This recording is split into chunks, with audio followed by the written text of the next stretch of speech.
Hello fellow traders, Marv Eisen here from Timeless Dollar Trading Academy. You're looking at the way I've set my chart up. Prior to the market opening on Monday, June 23rd, support down at 6,003, resistance up at 60.65, about a 62-point calculated range, and the previous day's close at 60.17. And I'm going to take you through the day, and I want to illustrate one of the 6 trade setups that I teach in my trading course, Trading Mastery for Financial Freedom. Now, most people, unfortunately, they don't make money trading, and I hate to say this, but it is absolutely true. And I really want to stress a point that if you can learn to trade more conservatively by using the 6 trade setups and watching for these trade setups, you'll be a more successful trader and avoid overtrading. And so I'm going to take you through the day, and I'm going to point out where the trades were for Monday, June 23rd. And here it is. I'm going to just let the video run and go through the candle motion and point out where the low risk trades were.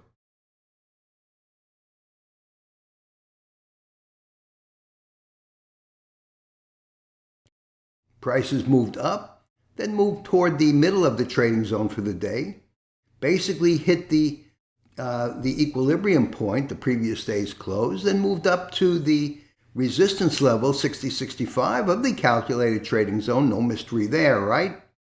And so where did prices trade? Where were the good trades? Are there any good trades? And I'll stop the video over here.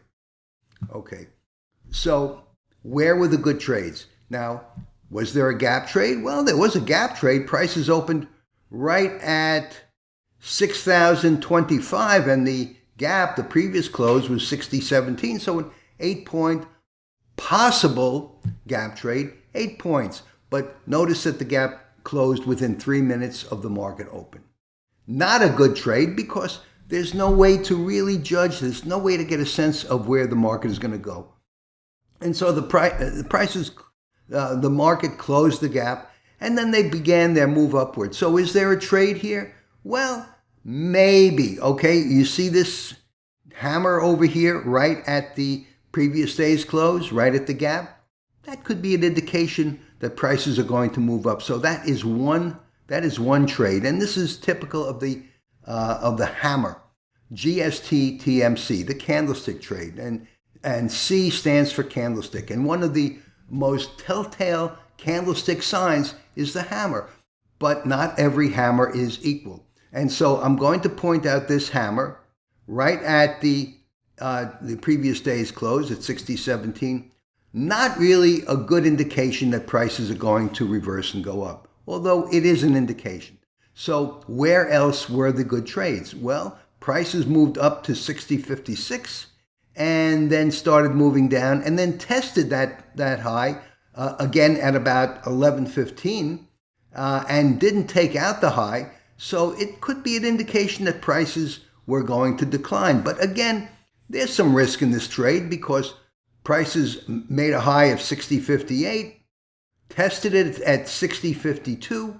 So 6 points, didn't really come close. It's an indication that prices were going to move down, and they did, but not, again, a very low risk trade.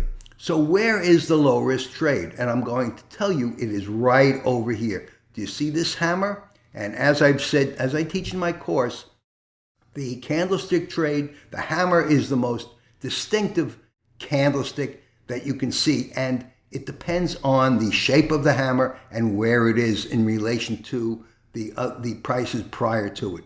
And so a good candlestick trade or hammer trade is where the hammer forms at the bottom of a decline, and of course we see the bottom of the decline forms right at the bottom of the decline. Another characteristic of a low risk trade based on a hammer is that the shadow is at least 3 times the length of the real body right over here, and the hammer, of course, we see right down here is more than 3 times the length of the real body. Very good indication that this is a reversal. And where did the hammer form? Oh my God, it formed right at our calculated support area at 60.03. And so this was an indication a very, very strong indication of a reversal, and this was the conservative trade. This could be a trade that you can consider as having been likely, but not really conservative. Good degree of risk because prices could continue their march upward, didn't. But right over here, if you had the patience to wait, to watch for this hammer. Now, let's say you didn't trade the morning and you're just watching, and you're afraid to take a trade, afraid to pull the trigger. And so you see this hammer form and you say, oh my God, look at this. Well, you could get off here because here looks like almost a shooting star, okay? So prices, you could have gotten off here and still made yourself a couple of bucks, 60.28 or thereabouts, 60.22, and got on at 60.04. So about a 20 point trade, not too bad. But if you really had faith and you realized that you could make money here, and if you got on here and you didn't get shaken off, look where prices went, right up to the calculated resistance at 60.56. And of course, prices did traverse the entirety of the trading zone. So that's my video for today. Trade conservatively. You'll be a much better trader. It takes a lot of patience, folks. Really, it takes a lot of patience. But that's what I teach in my course, and that's why I'm so interested in or trying to teach people to trade, because so many people don't make money. And if you can learn to trade with patience and really know what you're looking at, you can make a lot of money, and you'll be more successful than you'll be the top 1% of all traders in the country, I guarantee. So that's my video for today. Marv Eisen for Timeless Dollar Trading Academy. Remember to trade safely. Use lots of patience. What's the word? Patience. And I'll see you in my next video. Thanks for watching.